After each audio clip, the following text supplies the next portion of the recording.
I started to use video as a tool for recording ephemeral installations. However, I did find that people were able to grapple with the screen image more than they were able to grapple with painting or what we call high art in India. In fact, when I showed Remembering Toba Tek Singh in Bombay in 1999, I had 3,000 people coming every day. The subject was fresh. It was in 1998 that the nuclear testing, the underground nuclear testing had been done in India. So I did want to bring this into the public arena when I did this work. I know that in the West, I later on was told, even when I showed it in Amsterdam, that strangely enough, the mushroom cloud is even used in dance halls as a backdrop. Now I think that's really strange. Well, it is overplayed perhaps in the West, in other countries, but it's not that much of an iconic image in India. In fact, even when the testing was done in 1974 and then in 98, the mushroom cloud did not appear on the television, strangely enough. And I think it was because the official media didn't want to scare people away from the idea of the nuclear bomb. Well, the work has many layers. It started with my having read a short story which is very popular in India as well as in Pakistan, called Toba Tek Singh.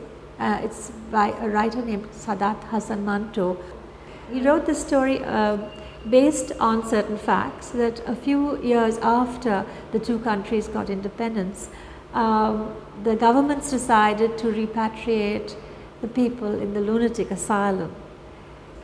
However, this exchange of population did happen and the inmates were taken to the border, to no man's land, etc. But one person who didn't want to leave just stood there till sundown. Finally, he was being lifted to be put onto the truck to be sent to India because he was a Sikh, and so the Sikhs and the Hindus and the Christians and the Anglo-Indians were being sent to India and the Muslims had to remain behind. But as they lifted him up, he fell over no man's land and died. And it's a very sad story. And so this story, which is so poignant, I thought would be the kind of connecting factor in a sense. And then I decided to layer it once more with the two women who across a room of 9 meters, they're trying to fold a sari, and they are from the two different countries and they are not able to do so. But the fact is that it's finally the women who have to bear the brunt of these great exercises, and it is they who will have to nurse and nurture babies who are deformed, or their menfolk who die in these wars, as we already know from Hiroshima and Nagasaki and all the other wars that have been fought before.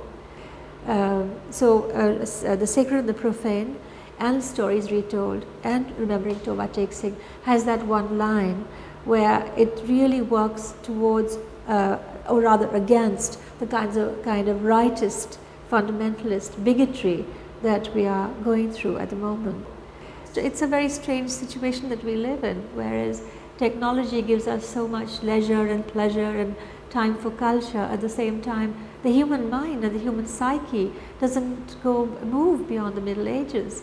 So in some sense, progress means really, to my mind, what the human mind can do with itself, rather than simply having an extra cell phone or, a faster car or a bomb that can attack your neighbor.